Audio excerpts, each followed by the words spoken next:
Macroecumenismo.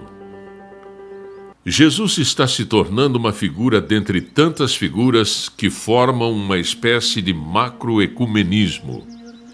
Nós precisamos estar muito alertas sobre isso, porque esse macroecumenismo enganoso que nega a divindade de Jesus vai ser a semente para a futura religião mundial do anticristo. Porque Jesus não é mais um entre muitos. Jesus é o Filho de Deus que se fez carne. Se nós fizéssemos por aí uma pesquisa perguntando para as pessoas quem é Jesus, muita gente ia falar assim: Jesus é uma pessoa muito boa. Jesus é um ser iluminado. Jesus é um homem muito evoluído e assim por diante. É claro que Jesus é bom, que Jesus passou fazendo o bem, que Jesus é luz. Mas Jesus não é apenas isso. Ele é Deus. Jesus é muito mais do que uma pessoa boa. Jesus é uma pessoa divina. Jesus é muito mais do que alguém que passou sua vida fazendo o bem. Jesus é verdadeiro Deus e verdadeiro homem. O arianismo que existe disseminado no mundo moderno, tanto fora da igreja como também dentro da igreja, no fundo, é uma negação prática da divindade de nosso Senhor Jesus Cristo. Esse que é o problema. Porque vão entrando as falsas doutrinas, vão entrando as ideologias. Por exemplo, para quem segue uma doutrina espírita, quem é Jesus? É uma pessoa muito evoluída, mas não é Deus. Para quem segue uma doutrina mais esotérica, tem esotérico dizendo hoje que Jesus é um ser de outro mundo ou um extraterrestre. Cada um vai colocando a sua posição naquilo que acredita que é Jesus. E vem as ideologias, vem o marxismo, o comunismo, a teologia da libertação que reduz Jesus à figura de uma liderança política. Pior, comunista, como se Jesus fosse um cara parecido com o Che Guevara. Então, a partir do momento que nós tiramos a divindade de Jesus, cada um procura preencher esse vácuo com aquela ideia que faz a respeito de Jesus. O problema é que isso é uma concepção humana de Jesus. Isso não é Jesus revelado pelo Pai a nós.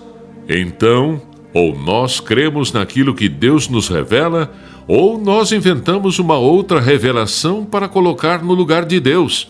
Essa é a pergunta que nós precisamos responder hoje. Quem é Jesus para nós? Se você é católico de verdade, você crê que Jesus é Deus. Essa é a fé católica. Essa é a fé cristã. Senão a gente começa a entrar naquele problema, daquele macroecumenismo do mundo de hoje. Porque se Jesus é um ser humano bom, como tantos outros, aí vão se colocando lado a lado, porque vai se falando assim: ah, mas tal ser humano também é bom. Buda também fez o bem. Maomé também. E Jesus vai se tornando uma figura dentre tantas figuras que formam uma espécie de macroecumenismo, que nós precisamos estar muito alertas sobre isso, porque esse macroecumenismo enganoso que nega a divindade de Jesus vai ser a semente para a futura religião mundial do anticristo. Jesus não é mais um entre muitos. Jesus é o Filho de Deus que se fez carne.